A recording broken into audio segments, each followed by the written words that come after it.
எந்த ரூபத்தில் அந்த கடவுள் இருக்கிறான் என்பதை நீ காட்ட முடியுமா?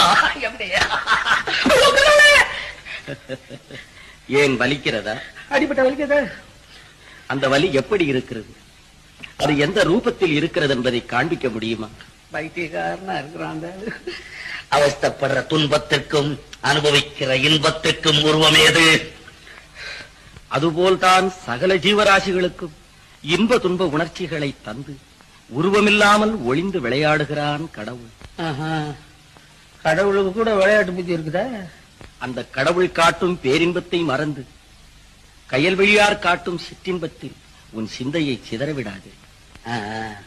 இன்பத்துல சின்னது வேற பெருசு வேறையா? சந்தேகம் என்ன?